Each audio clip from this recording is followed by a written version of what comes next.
اعوذ باللہ من الشیطان الرجیم بسم اللہ الرحمن الرحیم۔ السلام علیکم ورحمۃ اللہ وبرکاتہ۔ امید ہے آپ سب خیریت سے ہوں گے۔ تو ہم نے پہلے سبق میں کلمہ طیبہ اور کلمہ شہادت پڑھا تھا۔ اب ہم سبق نمبر 3 میں کلمہ تمجید پڑھیں گے۔ سبحان اللہ والحمد للہ ولا الہ الا اللہ واللہ اکبر ولا حول ولا قوة الا باللہ العلی العظیم۔ سبحان اللہ یعنی اللہ ہر عیب سے پاک ہے، والحمد للہ اور تمام تعریف اللہ ہی کے لیے ہیں، اور اللہ کے سوا کوئی معبود نہیں، اور اللہ سب سے بڑا ہے۔ گناہوں سے بچنے کی طاقت اور نیک کام کرنے کی قوت اللہ ہی کی طرف سے ہے، جو بہت بلند عظمت والا ہے۔ دیکھیں، کلمہ تمجید کی بہت بڑی فضیلت ہے، ہمیں صبح شام اس کی روز ایک تسبیح پڑھنی چاہیے۔ تو اب ہم پڑھتے ہیں مسائل۔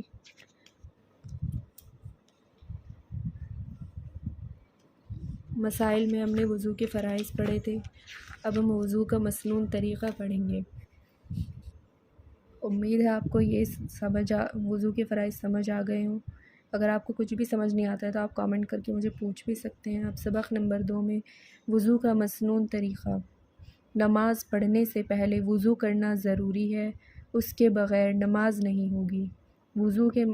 وضو کا مسنون طریقہ یہ ہے کہ سب سے پہلے پاک ہونے کی نیت کریں، پھر بسم اللہ پڑھ کر وضو شروع کریں۔ دونوں ہاتھ گھٹوں تک 3 مرتبہ دھوئیں، پھر مسواک کریں۔ مسواک نہ ہو تو انگلی سے دانت صاف کریں، پھر 3 مرتبہ کلی کریں، پھر 3 مرتبہ دائیں ہاتھ سے ناک میں پانی ڈالیں اور بائیں ہاتھ سے ناک صاف کریں، پھر 3 مرتبہ پورا چہرہ دھوئیں، ایک کان کی لو سے دوسرے کان کی لو تک اور پیشانی کے بالوں سے تھوڑی کے نیچے تک، پھر 3 مرتبہ دایاں ہاتھ کونیوں کے اوپر تک دھوئیں، پھر 3 مرتبہ بایاں ہاتھ کونیوں کے اوپر تک دھوئیں، پھر دونوں ہاتھوں کی انگلیوں کا خلال کریں۔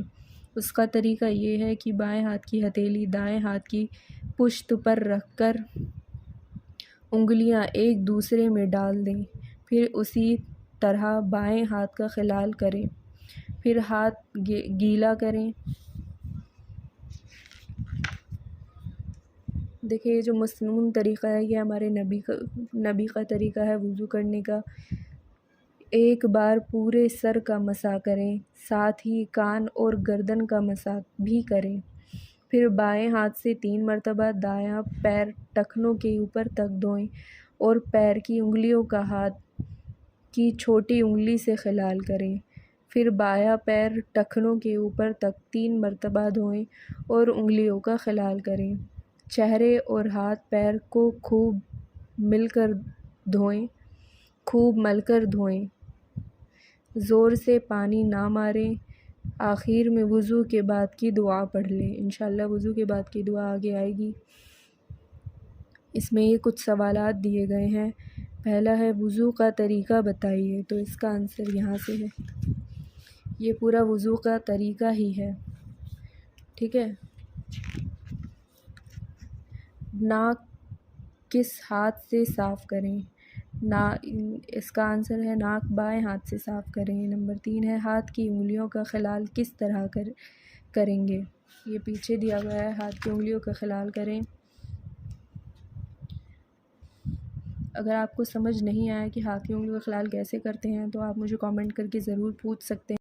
امید ہے آپ کو یہ ویڈیو پسند آئی ہوگی اور سمجھ بھی آئی ہوگی، اور اگر آپ کو کچھ سمجھ نہیں آتا ہے تو آپ کامنٹ کر کے مجھ سے پوچھ بھی سکتے ہیں، اور میرے چینل کو سبسکرائب بھی کریں، لائک بھی کریں، اور اپنی فرینڈز، فیملی اور نیبرز کے ساتھ شیئر بھی کریں، اور مجھے دعاؤں میں بھی یاد کریں۔ اللہ حافظ۔